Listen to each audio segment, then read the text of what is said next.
ஸ்வேதா வந்து பழிய போட்டு பேசினோன்னே பாட்டி வந்து அதை பிடிச்சிக்கிட்டு வந்து எப்படியாவது கண்மணி வெளியே அனுப்பணும் அப்படின்னு சொல்லிட்டு பிளான் பண்ணி வந்து என்ன பண்ணுறாங்க, கண்மணி இதுக்கப்புறம் இந்த வீட்டில் இருக்கவே கூடாது, இனியன் வர வரைக்கும் இந்த கண்மணி இந்த வீட்டில் இருக்க தகுதியே கிடையாது, இனியன் கண்மணியால் தான் தொலைஞ்சு போயிட்டான் அப்படின்ற மாதிரி சொல்லிடுறாங்க. அதை கேட்டு பாட்டி நான் சொல்கிறத கேளுங்க, நீ சொல்கிறது எதுவும் கேட்க வேண்டிய அவசியம் மாதிரி இந்த வீட்டை விட்டு வெளியே போடி, இனியன் வர வரைக்கும் நீங்கள் இருக்கவே கூடாது அப்படின்னு சொல்லிட்டு திட்டி விட்டுறாங்க. அதனால் கண்மணி என்ன பண்ணுன்னு தெரியாமல் இனியனை தேடி புறப்படுறாங்க. இந்த சூழ்நிலையில் நடந்த விஷயங்களுக்கு எல்லாமே வந்து கேட்டு வந்து செமையாக டென்ஷன் ஆகிறாரு.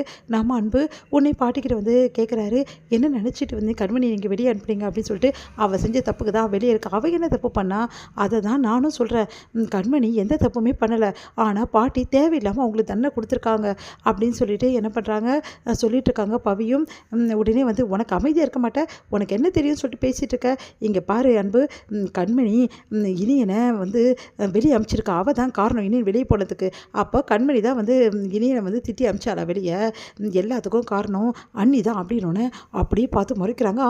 என் பிள்ளைய நானே வெளியே அனுப்புறேன்னு சொல்கிறீங்களா அப்படின்றாங்க. ஆமாம், இனியன் இவ்வளோ சின்ன பையன், அவன் வீட்டை விட்டு வெளியே போயிருக்கான காரணம் யார், நீங்கள் தானே வந்து கண்மணி கூட வந்து இனியன் விளையாடுறதை பிடிக்காமல் திட்டிருக்கீங்க, அப்புறம் வேறு என்ன நடந்திருக்கும்னு நினைக்கிறீங்க, அதனால தான் இனியன் வீட்டை விட்டு போயிருக்கான், அந்த பழியை தூக்கி கண்மணி மேலே போட்டு கண்மணி வீட்டை விட்டு அமைச்சிருக்கீங்க, இதெல்லாம் நீங்கள் பண்ணது கொஞ்சம் கூட நியாயம் இல்லை அப்படின்றாங்க. இதெல்லாம் கேட்டு வந்து கண்மணிக்காக இவ்வளோ வந்து பேசுகிறானே அப்படின்னு சொல்லிட்டு செம்மையாக டென்ஷனாக பார்த்துட்டே இருக்காங்க. வெண்ணிலா, இங்கே பாரு அன்பு, நான் சொன்னது தான், இனியன் இல்லாமல் கண்மணி இந்த வீட்டுக்கு வரவே கூடாது, இனியன் வெளியே போனது காரணம் கண்மணி தான், எப்படி காரணம் கண்மணின்னு சொல்வீங்க நீங்கள், கண்மணியை வீட்டை விட்டு வெளியே அமிச்சா எல்லாத்துக்கும் காரணம் இவங்க தான், ஆனால் கண்மணியை தேவையில்லாமல் வந்து வீட்டை விட்டு வெளியே அமைச்சிருக்கீங்க, கண்மணி இல்லாத வீட்டில் ஒரு நிமிஷம் கூட நான் இருக்கவே மாட்டேன்னு சொல்லிட்டு அன்பு புறப்படுறாரு. அதை பார்த்து அன்பு அப்படின்னு சொல்லிட்டு அவங்க அம்மா சொல்கிறாங்க, நீ பயப்படாதம்மா, நான் கண்மணியோடு தான் வருவேன் வீட்டுக்கு, என்ன அன்பு ரொம்ப தான் ஓவராக போயிட்டுருக்க அப்படின்னு பாட்டி கேட்குறேன். இங்கே பாருங்கள் பாட்டி, நீங்கள் கொஞ்சம் கூட நியாயம் இல்லாமல் நடந்துக்கிறீங்க, யாரோ செஞ்ச தப்புக்கு தேவையில்லாமல் கண்மணி மேலே பழிய போட்டு கண்மணி வெளியே அனுப்புறீங்க, எல்லாத்துக்கும் காரணம் கண்மணி தான்றீங்க, இந்த வீட்டில் எந்த பிரச்சனை நடந்தாலும் காரணம் கண்மணி தானா, அப்போ கண்மணி வந்து யார் வேணாலும் என்ன வேணாலும் பழி போடலாமா, இங்கே பாருங்கள் கண்மணிக்காக நான் இருக்கேன், அதனால் கண்மணியை நீங்கள் என்ன சொன்னாலும் நான் பார்த்துட்டு சும்மா இருக்க முடியாது அப்படின்றாங்க. அது கேட்டு பாட்டி செம்மையாக டென்ஷன் ஆகிடுறாங்க.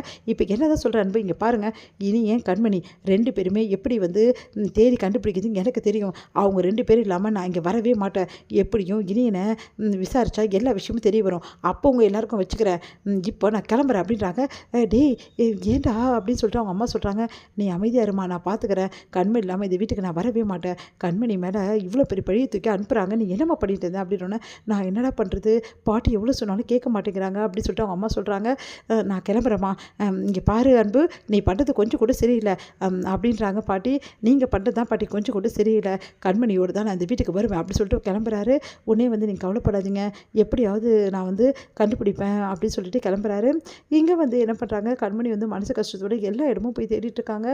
எங்கே போனான்னு குழந்தை தெரியலையே, இனி எங்கே போயிருப்பான் அப்படின்னு சொல்லிட்டு எல்லா இடமும் தேடுறாங்க, ஒன்று விடாமல் தேடுறாங்க.